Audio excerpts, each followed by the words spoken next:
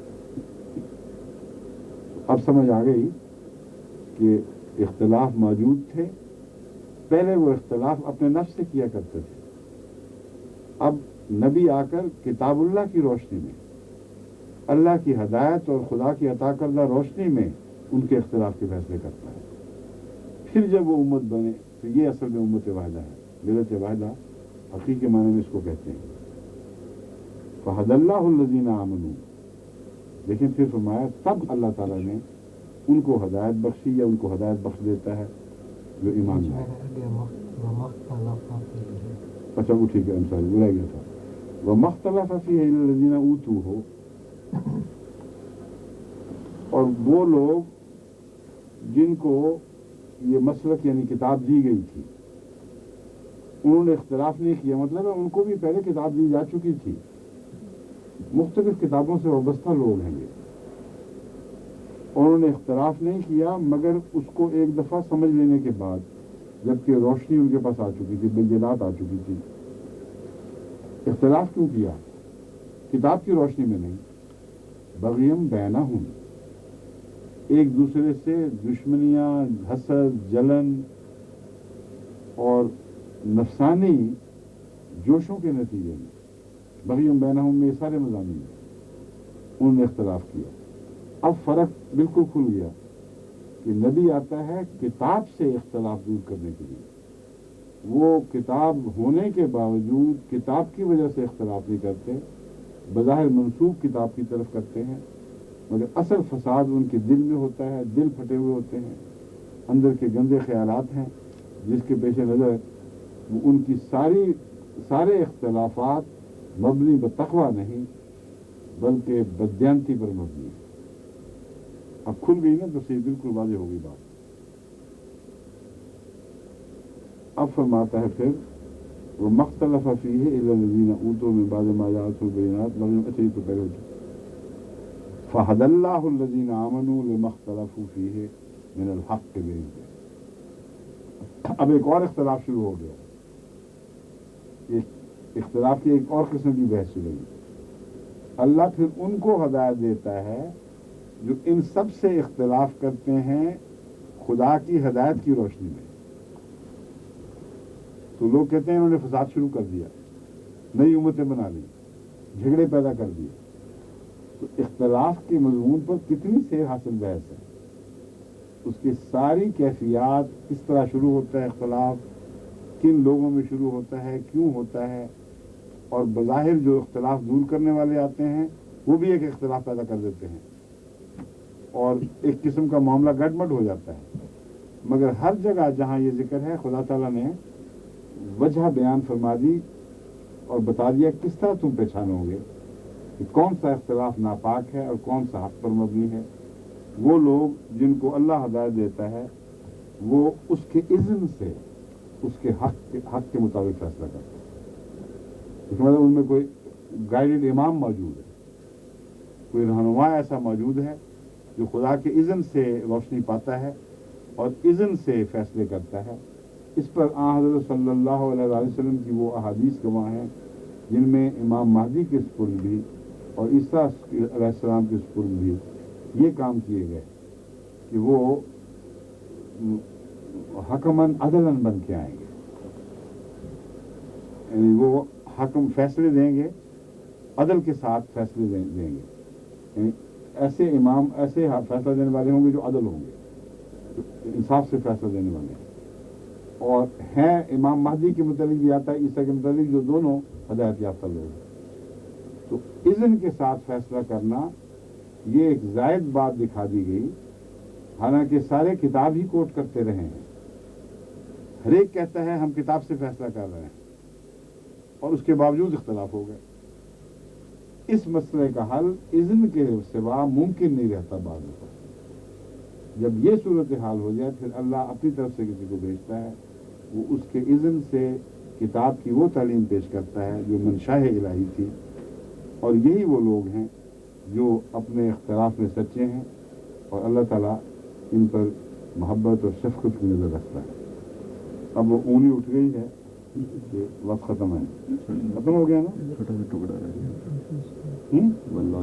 اچھا ایک ٹکڑا کہتے رہ گئے، اتنی سی انگلی باقی ہے نا ابھی۔